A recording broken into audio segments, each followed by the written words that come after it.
టాలీవుడ్ లో మూడో రోజు ఐటీ అధికారుల తనిఖీలు కొనసాగుతున్నాయి. దిల్ రాజు, మైత్రి మూవీ మేకర్స్ రవి, నవీన్ తో పాటు టాలీవుడ్ లోని 15 మంది ఇళ్లలో ఐటీ అధికారులు తనిఖీలు చేస్తున్నారు. ఎస్బీసీ, మైత్రి మూవీ మేకర్స్, మ్యాంగో మీడియా సంస్థలకు సంబంధించిన కార్యాలయాలతో పాటు దిల్ రాజు, మైత్రి నిర్మాతలు రవి, నవీన్ తో పాటు దిల్ రాజు కుమార్తె హర్షితారెడ్డి ఇళ్లలో తనిఖీలు కంటిన్యూ చేస్తున్నారు ఐటీ అధికారులు.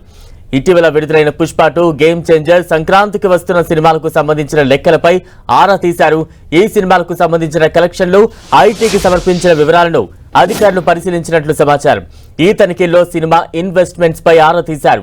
నిర్మాణ సంస్థల ఆదాయం, పన్ను చెల్లింపు మధ్య తేడా ఉన్నట్లు అధికారులు గుర్తించారు. పలు సంస్థలకు చెందిన వ్యాపార లావాదేవీల పత్రాలను స్వాధీనం చేసుకున్నారు. బ్యాంకు లాకర్లను కూడా ఐటీ అధికారులు తనిఖీలు చేశారు. ఆర్థిక వ్యవహారాలకు సంబంధించిన పలు పత్రాలను ఐటీ అధికారులు పరిశీలించారు. ప్రాథమిక ఆధారాలతో కేసు నమోదు చేశాకే సౌదాలు నిర్వహిస్తున్నారు. మొత్తం 55 బృందాలు ఈ సౌదాల్లో పాల్గొన్నాయి. సంక్రాంతికి భారీ బడ్జెట్ తో సినిమాలు తెరకెక్కించిన నేపథ్యంలో దిల్ రాజు నివాసంలో సౌదాలు జరగడం చర్చనీయాంశంగా మారింది. గేమ్ చేంజర్, సంక్రాంతికి వస్తున్న సినిమాల నిర్మాణానికి భారీగా ఖర్చు చేసినట్లు చెబుతున్నారు. ఈ రెండు చిత్రాల కలెక్షన్ల నేపథ్యంలో తనిఖీలకు ప్రాధాన్యత సంతరించుకుంది. ఇక టాలీవుడ్ లో ఐటీ సౌదాలు కొనసాగుతున్నాయి. తాజా అప్డేట్స్ అందించేందుకు ప్రతినిధి కిరణ్ సిద్ధంగా ఉన్నారు. కిరణ్, బలరాం, ఇటు తెలుగు ఇండస్ట్రీలో ఐటీ దాడులు కలకల సృష్టించినట్టుగా మనం చెప్పాల్సి ఉంటుంది. గడిచిన 2 రోజులుగా, ప్రస్తుతానికైతే 3వ రోజుకి చేరుకున్నట్టుగా మనం చెప్పుకోవాల్సి ఉంటుంది. సుదీర్ఘంగా ఇటు నిర్మాతల ఇళ్లలో ఐటీ అధికారులు 55 బృందాలుగా ఏర్పడి తనిఖీలు చేస్తున్న సుమారుగా 15 మంది సంబంధించిన డైరెక్టర్తో పాటు వివిధ వర్గాలకు సంబంధించిన వారిని కూడా ఇళ్లలో ఐటీ అధికారులు తనిఖీలు చేస్తున్నట్టుగా తెలుస్తుంది. ఇటీవల సంక్రాంతికి సంబంధించి భారీ బడ్జెట్ సంబంధించిన సినిమాలు వచ్చిన నేపథ్యంలో దానికి సంబంధించిన ఇన్వెస్ట్మెంట్తో పాటు ఆ తర్వాత సంబంధించిన వాటికి సంబంధించిన పూర్తిగా ఆర్థిక లావాదేవీలకు సంబంధించి కూడా ప్రస్తుతానికైతే ఐటీ అధికారులు చాలా క్షుణ్ణంగా పరిశీలన తెలుస్తుంది. నిన్న సుకుమార్ ఇళ్లతో పాటు మిగతా ఇళ్లకు సంబంధించిన ఇళ్లలో కూడా ఐటీ అధికారులు సుదీర్ఘంగా సోదాలు చేస్తున్నట్టుగా చెప్పాల్సింది. ముఖ్యంగా దిల్ రాజు ఇంట్లో గడిచిన 3 రోజులుగా సుదీర్ఘంగా ఐటీ సోదాలు కొనసాగుతున్నట్టుగా మనమైతే చెప్పుకోవాల్సి ఉంటుంది. ఇప్పటికే చాలా కీలక సంబంధించిన డాక్యుమెంట్తో పాటు ఆర్థిక లావాదేవీలకు సంబంధించిన వాటిని కూడా పరిశీలించినట్టుగా మనకు సమాచారం. ఈ రోజుతో ఐటీకి సంబంధించిన అధికారుల దాడులు ముగిసే అవకాశం మీద కనిపిస్తుంది. పక్కా సమాచారంతో కూడా గడిచిన 3 రోజులుగా ఇటు ఐటీ అధికారులు తెలుగు ఇండస్ట్రీకి సంబంధించిన ప్రముఖ డైరెక్టర్ల నిర్మాతల ఇళ్లలో ఐటీ సోదాలు చేస్తున్నట్టుగా చెప్పుకోవాల్సి ఉంటుంది. బలరాం, కిరణ్, అంటే ఈ దాడులను ఏ రకంగా అర్థం చేసుకోవాలి? ఏదైనా ప్రత్యేక కారణాలతో దాడులు చేపడుతూ ఉన్నారా, లేదంటే ప్రొసీజర్లో భాగంగానే అప్పుడప్పుడు ఇటువంటి దాడులు జరుగుతూ ఉంటాయా? ఎలా అర్థం చేసుకోవాలి?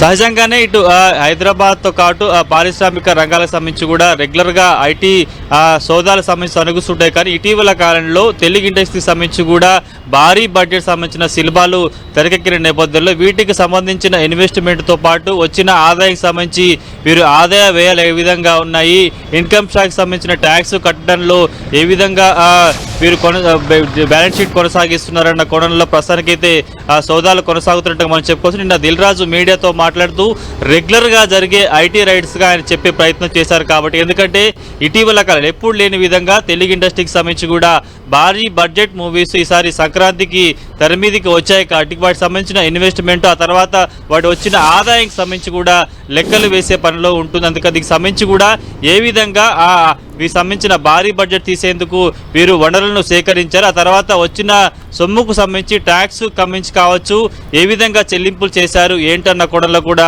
ప్రస్తుతానికైతే తనిఖీలు కొనసాగుతూ చెప్పుకోవాల్సి ఉంటుంది. గడిచిన 3 రోజులుగా తెలుగు ఇండస్ట్రీకి సంబంధించిన పలువురు డైరెక్టర్లు అటు నిర్మాతలకు సంబంధించిన ఇళ్లలో ఐటీ అధికారులు తనిఖీలు చేస్తున్నట్టుగా చెప్పుకోవాల్సి ఉంటుంది. కాబట్టి ఈరోజు ఐటీ అధికారుల తనిఖీలు ముగిసే అవకాశం ఉన్నట్టుగా మనకైతే సమాచారం అందుతుంది. బలరాం, కిరణ్, అంటే వరుస ఐటీ దాడులను ఏ రకంగా అర్థం చేసుకోవాలి? ముఖ్యంగా టాలీవుడ్ పరిశ్రమలో ఎటువంటి ఒక అలజడి క్రియేట్ చేసిందని భావించాలి? ఖచ్చితంగా, ఎందుకంటే ఎప్పుడు లేని విధంగా చాలా సుదీర్ఘంగా 55 బృందాలు ఈసారి తెలుగు ఇండస్ట్రీకి సంబంధించిన డైరెక్టర్లు నిర్మాతలతో పాటు వారికి ఫైనాన్స్ చేసిన వాళ్ళ ఇళ్ల మీద సోదాలు చేయడం అయితే కొంత ఇటు ఇండస్ట్రీకి కలవరపాటు గురి చేస్తున్నట్టుగా చెప్పుకోవచ్చు. ఎందుకంటే ఇంత పెద్ద మొత్తంలో ఎప్పుడు కూడా తెలుగు ఇండస్ట్రీకి సంబంధించిన నిర్మాతలు ప్రొడ్యూసర్లకు సంబంధించిన ఇళ్ల మీద ఐటీ తనిఖీలు కేవలం ఒక రోజు మాత్రమే జరిగిన దాఖలాలు మనం గతంలో చూసారంట. కానీ ప్రస్తుతానికి అయితే కొద్ది రోజుల క్రితం విడుదలైన సినిమాకి సంబంధించి కూడా భారీ ఎక్స్పెక్టేషన్స్ పెట్టారు. భారీగా దీనికి సంబంధించిన వసూళ్లు కూడా రాబట్టినట్టు ప్రచారం జరిగిన నేపథ్యంలో కూడా ప్రసారానికైతే తెలుగు ఇండస్ట్రీకి సంబంధించి కూడా ఇటు సోదాలు జరుగుతున్నట్టు చెప్పుకోవచ్చు. ప్రసారానికైతే ఈరోజు సాయంత్రానికి ఇటు ప్రముఖుల ఇళ్లలో జరుగుతున్న సోదాలకు సంబంధించి కూడా ముగింపు జరిగే అవకాశం అయితే కనిపిస్తుంది. ప్రసారానికైతే ఈ 55 బృందాలకు సంబంధించి కూడా 15 మంది ప్రముఖుల ఇళ్లలో జరుగుతున్నాయి. కాబట్టి వీరు ఎలాంటి ఆధారాలు సేకరించారు, ఐటీ రిటర్న్స్ తో పాటు ఈటీలో వచ్చిన లాభాలకు సంబంధించి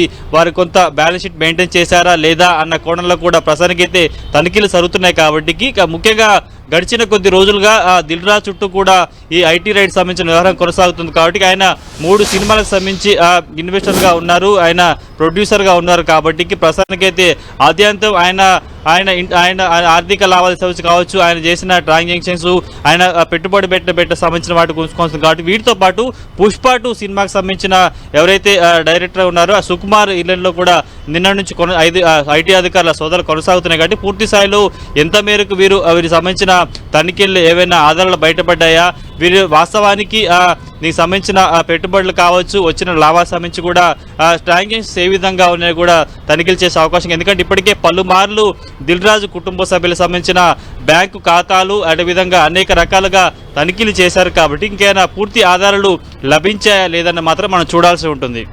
కిరణ్, అంటే ఇంకా ఎన్ని రోజులు ఈ ఐటీ దాడులు కొనసాగే అవకాశం ఉంది? మరోవైపు ఈ నివాసాలు కార్యాలయాలతో పాటు బ్యాంక్ లాకర్లకు కూడా అక్కడికి వెళ్ళిన పరిస్థితి మనం చూస్తూ ఉన్నాం. దిల్ రాజు కుమార్తె నివాసంలో కూడా ఐటీ దాడులు కొనసాగాయి.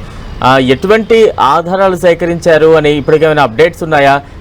ఐటీ దాడుల తర్వాత దిల్ రాజు కావచ్చు లేదంటే ఐటీ దాడులకు పాల్పడిన అధికారులు కావచ్చు మీడియాకు వచ్చే ఛాన్సెస్ ఉంటాయా?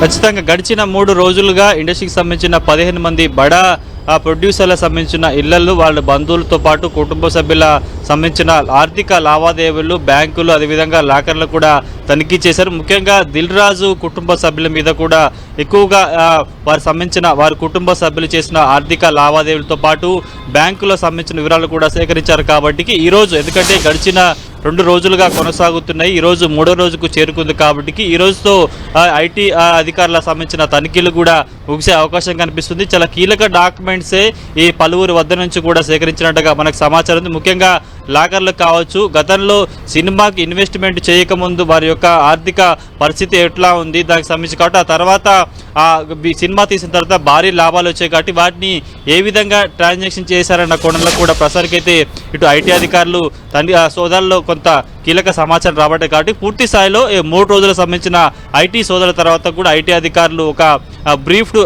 ఒక ప్రెస్ నోట్ కూడా రిలీజ్ చేసే అవకాశం కనిపిస్తుంది. 3 రోజుల్లో 55 బృందాలు సుమారుగా 15 మందికి పైగా అగ్ర నిర్మాతలకు సంబంధించిన ఇళ్లలో సోదాలు, వాళ్ళ కుటుంబ సభ్యులు సన్నిహితుల ఇళ్లలో కూడా తనిఖీలు జరిగినట్టుగా మనం చెప్పుకోవాల్సి ఉంటుంది. Balaram. Right, thank you Kiran.